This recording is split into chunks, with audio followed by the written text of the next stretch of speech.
s'appelle Collectif Alambic. Alors, du coup, on est sur une projection monumentale. Du coup, c'est des vieux projecteurs argentiques. On diffuse des diapositives. C'est des formats comme ça de diapos. Donc, c'est tirage argentique et colorisation à la main, la peinture.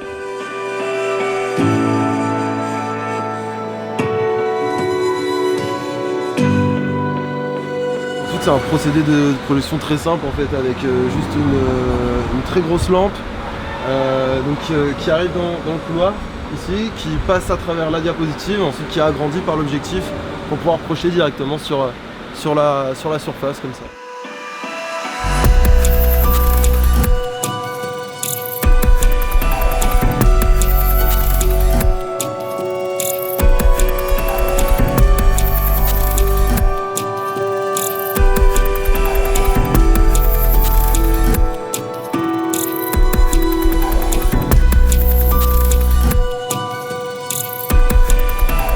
Ça, c'est vous qui avez fait hein, cette diapo.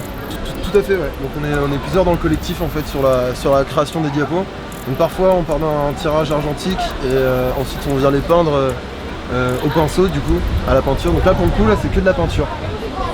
Que de la peinture, donc c'est des peintures vernies en fait qui laissent passer la lumière et qui résistent très bien à la chaleur parce que ça dégage beaucoup de chaleur en fait. Le rayon lumineux en fait est très très puissant. Et donc voilà, c'est le procédé de création en fait de diapositives. Et ce qui est incroyable, c'est que vous peignez sur les bâtiments alors grâce à ça. En quelque sorte, de manière éphémère.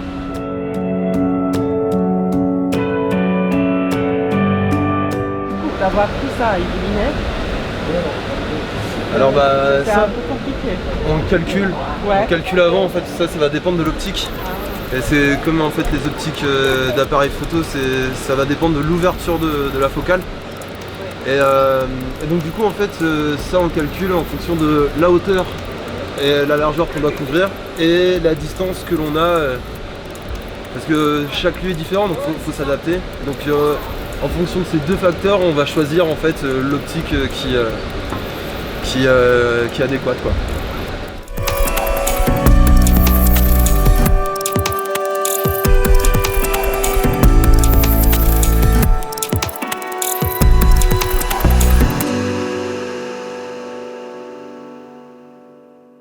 Ça c'est des projecteurs qui ont été conçus dans les années 70. Donc tout ça, en fait, ces projecteurs-là étaient utilisés en fait dans tous les milieux, que ce soit événementiel, théâtre, jusque dans les années 90 à peu près, là où ça a été remplacé par le numérique et par les vidéoprojecteurs. Le fait d'utiliser ce support-là, ça permet quand même de nombreuses choses qu'on n'arrive pas à avoir avec le numérique. Par exemple, la profondeur des noirs. Là, en fait, comme on est vraiment sur une diapositive, c'est-à-dire que si le noir est en noir, la lumière ne passe pas, quoi. Chose qu'on aura du mal à retrouver avec un vidéoprojecteur. Ensuite, toujours lié en fait au support de l'image, comme c'est de la peinture, on a vraiment fait du relief sur la diapositive et c'est ce qui va nous donner en fait un rendu organique à la projection. C'est ce qui fait qu'on a vraiment cette impression juste de volume en fait, même à la projection. Et ça pareil, c'est quelque chose qui au numérique on a beaucoup de mal à retrouver.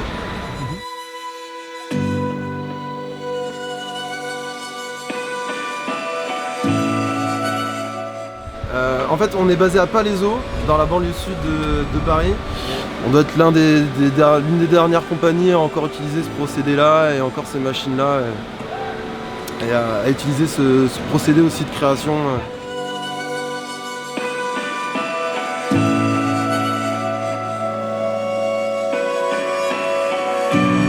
Et du coup, la Chaux-de-Fonds, votre expérience, quelques mots? Alors, très très heureux de cette semaine sur le festival de la plage de Cyclone. Très bon accueil, que ce soit au niveau technique comme du public, donc vraiment ravi de découvrir la Chaux-de-Fonds et son festival. Les Suisses sont vraiment très gentils, très accueillants, très chaleureux. Voilà, on n'oubliera pas l'accueil